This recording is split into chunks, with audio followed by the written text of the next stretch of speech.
কৃষ্ণচূড়া ফুটলো শাকে ঢাকি ঢাকছে ঢুলের ঢাকে নতুন দিনের সূর্যটা। এ আব্বা আপনি মনে সুখে আজকে ফোন টিপতেন আজকে একটু পয়লা বৈশাখের দিন আমার গেঞ্জি কো ব্যাকি দুলা দুলা পোলাহান গেঞ্জি পরে পরে ঘুরতে হে আমার গেঞ্জি দেন তাড়াতাড়ি।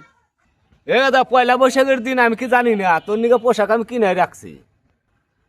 আব্বা যে কেপটে মানুষ জীবনে একটা স্যান্ডেল গেঞ্জি কিনে দিল না আমার, আবার হে পয়লা বৈশাখের গেঞ্জি কিনছে। তা আব্বা গেঞ্জি কো? তাহলে গেছে চোখ বস তোকে একটু সারপ্রাইজ দিম। আচ্ছা আব্বা আমি সব বুঝলাম তালি।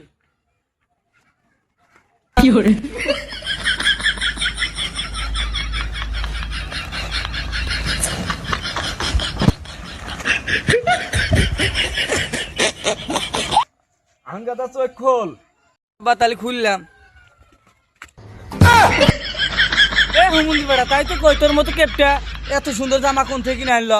এই 10টা দামে শালা কিনে এনে আমার গায়ে পরে দেখ কষ্ট সুন্দর জামা কিনছি না। এ দা রাগ করিস না, দাম কম নেওয়া জিনিসটা ভালোই দেখা যাইতেছে। এ হুমুন্দির বেড়া 10টা দামে শালা কিনে করতে সুন্দর জামা আবার সান্ত্বনা দিতে হস তুই।